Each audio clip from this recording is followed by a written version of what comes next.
welcome to today's video. I'm joined by Willie, my little panther chameleon who's just chilling.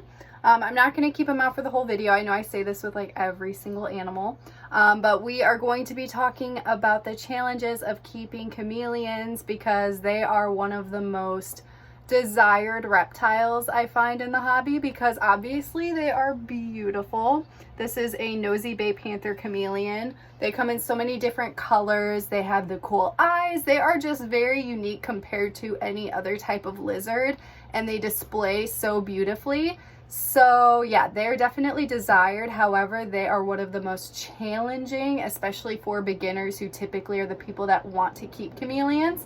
So yeah, we're gonna dive into it and talk about the challenges of these beautiful reptiles today. And I'm gonna put Willie back, but here he is in all of his beautiful blue glory. He's so cute. All right, so we are going to start off with the challenges of keeping chameleons. This isn't just panther chameleons. This is open to basically any type of chameleon. The very first challenge with any type of chameleon as a pet is how fragile and delicate they are. So this is not only physically, because they are very physically delicate and fragile animals. Like if they fall, they could potentially break something. They have prehensile tails. You don't want to be like pulling them off of a branch because it can really damage their tail if it's wrapped around a branch. There's just all of those little things. They have very delicate little clamps. Like they're just very delicate animals in general.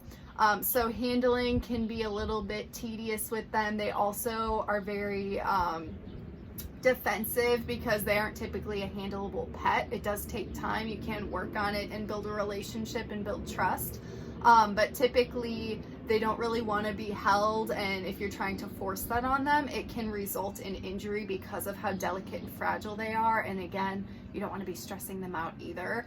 But the other component to this fragility is the care that's involved with them. So it's not only the physicality of how fragile they are as a species, they're also very fragile when it comes to the specialized care that they require. So they require a very specialized environment that is typically very, very challenging for people. Some of the elements that go into the specialized care that they require is the attention to humidity, temperature, ventilation, and hydration.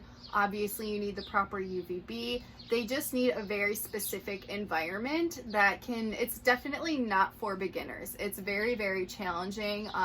For me, I find that it is okay. It's not too challenging for me, but that's just because I've had so much experience and research that I've done on them. But if you are new to reptiles, which I just noticed so many people that don't own reptiles, they just want to go for a chameleon right off the bat. And it is just not a good choice for beginners whatsoever because of all of that extensive research. And I find experience to be so helpful before getting an animal like this that's just so specialized and delicate in the care, and then physically as well. Because obviously if you want to get an animal, you want to make sure that you can care for it properly and give it a good life. Hopefully this video will bring a little bit more insight to all of that, because these are some of the challenges that people tend to overlook or they just aren't aware of when they get their chameleon. The second challenge for chameleons is that they are very highly prone to stress. So it can be kind of difficult for people to understand when their reptile is stressed or what causes its stress. These animals are so alien compared to us and our behaviors. So once you work with them long enough, you start to pick up on their cues and all of that. But if you're completely new, you may not be aware. So chameleons are just highly prone to stress. Basically I'm gonna make an entire video on what causes them stress because there's so much and I have so many different tips, but I feel like I'll rant forever if I put them in this video. But because they're very highly prone to stress, again, you want to make sure that they have the proper environment. They're going to be stressed out by new people, new things in the room, movement. They basically are just very fragile animals, as I mentioned. And because of that fragility, they're going to be defensive and protective of themselves because they have to be in the wild. Especially because they live up in the trees, they just feel very vulnerable. So that's why it's so important to make sure you can reduce their stress as much as you possibly can, because a chameleon that is very, very stressed out, it can deteriorate their health over time. So obviously you don't want your animal to be sick and you don't want it to be stressed out 24/7. So it is something to be aware of. Again, doing research and everything that you can to make sure you can reduce those stress levels will really help your chameleon. And I will make an entire video on it because I realized that that's a really important one that I should make. So that will be coming soon. But yeah, just something to be aware of. They're not going to be as easygoing or as tolerant and accepting as an animal like a bearded dragon, for instance, who they kind of just chill with anything. Yes, things can stress them out, but they aren't as highly prone to stress like chameleons. Number 3 is hydration. So hydration is a pretty big challenge for chameleons in particular, because one, they do not drink from water bowls, which a lot of people assume will be fine if they just stick a water bowl at the bottom of the enclosure when they get a new chameleon. And that is one of the biggest mistakes you can possibly make, because they do not drink from water bowls. They will not go down to the bottom of the enclosure to drink water. It is just extremely unnatural. It's not what they would do in the wild either. So what's important to hydrate them with is through misting and just having little trickling water movement throughout the enclosure. So misting the enclosure is very important to do every single morning and every single night. You do want a dry period during the day. And when you mist down the setup, you're going to be obviously making everything really wet. There's going to be little water droplets all over the leaves. And chameleons can be pretty secretive when they do hydrate themselves.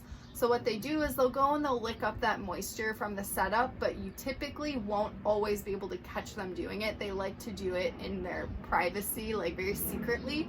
So it's very discreet. You will notice it time to time, but it is kind of a rare occurrence. So after you mist, it's best to just like leave them alone. That way they can properly hydrate themselves and feel safe rather than watching you watch them, because they typically don't really like that. Another thing about chameleons is that they are very focused on movement. So not only when it comes to hunting their prey, which are insects, is also going to be for water as well. So they will lick up those water droplets, but they need to see movement in order to be enticed by it or to realize it's going on.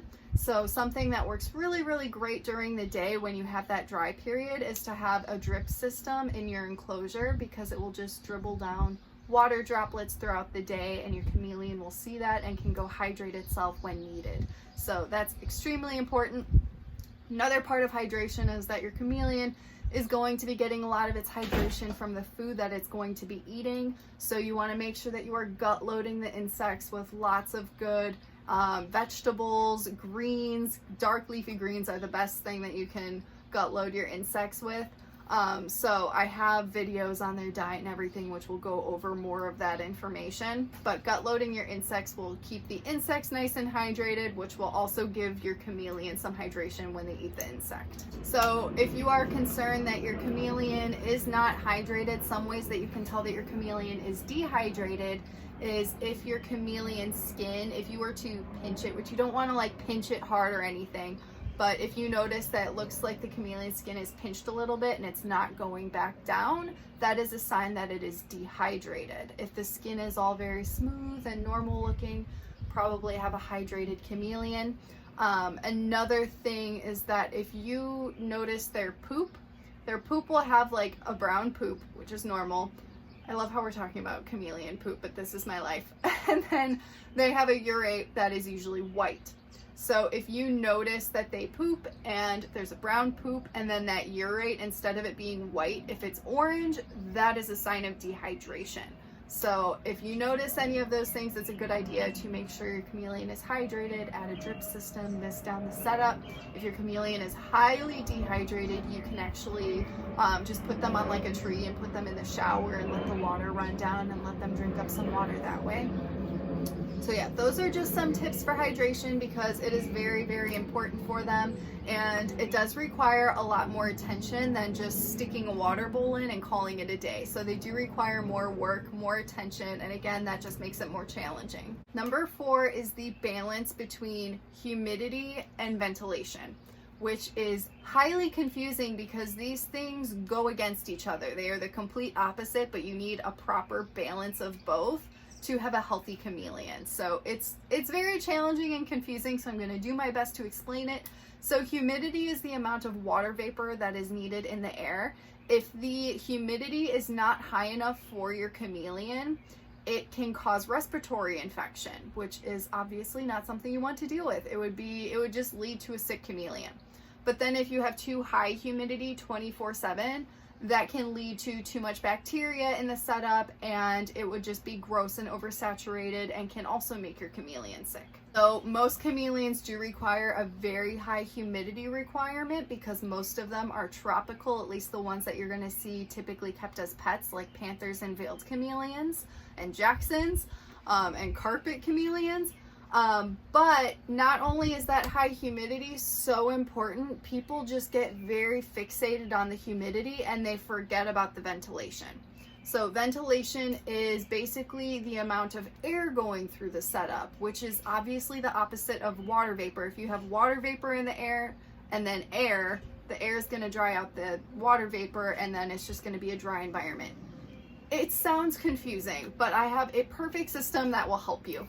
So basically you want to make sure that whatever chameleon setup you have has a lot of ventilation. You want it to be able to air out during the day. You're going to mist down your setup every single morning, every single night. That's going to boost the humidity significantly. And then you want there to be a dry period during the day. The moisture is going to dry up quicker during the day because you're going to have UVB and heat on, which is going to dry out that humidity, which is okay.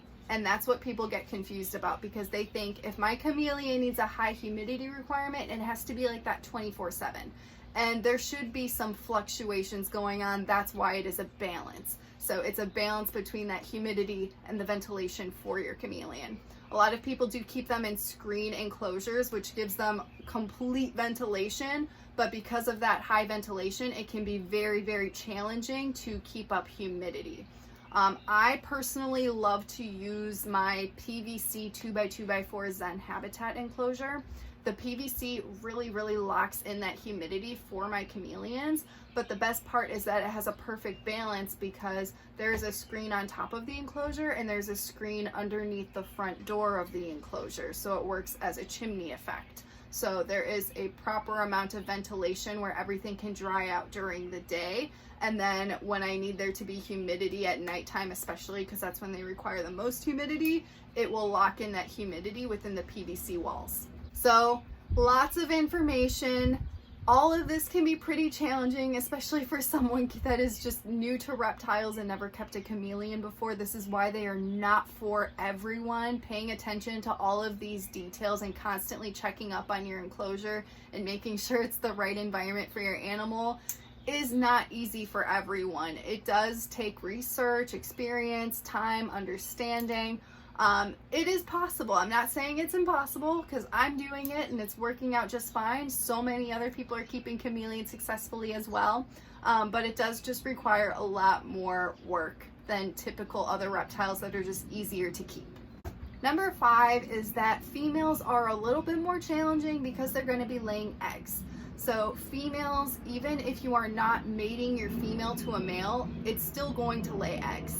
And that can be challenging for some people because you want to make sure that you are providing a proper lay box that they can lay their eggs in. If they do not lay all of their eggs, or if they aren't laying them at all, it can become egg bound, which means that you have to basically see a vet and get them surgically removed, which is very risky for fragile little chameleons to have a surgery like that. That's why providing the right environment and making sure you have the proper lay box for them so that way they can properly lay all of those eggs and get it out of their system is so important. Definitely wouldn't recommend a beginner to ever get a female because of this. And it's one of the reasons why I just don't get females either and I stick to males. But it is something to be aware of, especially if you want to get a new chameleon and you're trying to decide if you want a male or a female.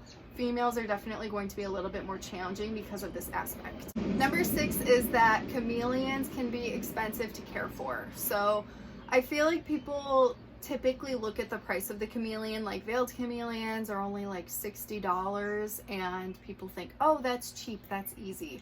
However, there is so much that goes into caring for them: the proper light, the proper UVB, the proper enclosure, all of the plants, all of the insects you're going to be feeding these guys, all of it will add up. I actually made a video going over the price of how much it cost me to do my setup for my panther chameleon, and it was, I'm pretty sure, like pretty close to like $1,000, and that still wasn't even including everything. So it does depend. You can go cheaper routes, get cheaper enclosures. I do love the Zen habitats, but regardless of the type of enclosure you're going with, it's going to be pricey to take proper care of these animals because they do require a lot. So it is something to be aware of, especially before getting one. Just don't pay attention to the price tag of the animal only. You have to really pay attention to the price of the proper care that's going to go into the animal as well. Number 7 is probably what I get questioned about the most, and it is the challenge of building trust with your chameleon. This is challenging because every chameleon is going to have its own personality, and some of them will be more tolerant than others, and building a good relationship with a chameleon to the point where you can handle it is not always a guarantee. You could be working on trust with your chameleon for years and it still might not want to come out and be handled, and that's just something you have to accept. So these animals, you shouldn't just go into it thinking, I'm gonna have an animal that I can take out every single day. These animals are not built for that. It's not what they enjoy. Some of them do tolerate it way more than others and will come out here and there. It's actually funny because Baloo was the first panther chameleon I got. He is the most tolerant. He comes out like the most for sure, and he's okay with it. Willie, it took me like exactly a year with Willie for him to finally trust me. He was just so scared of me, never wanted to come out. Basically over time I was able to lure him out with certain bugs. It has to be something he really likes, like a hornworm.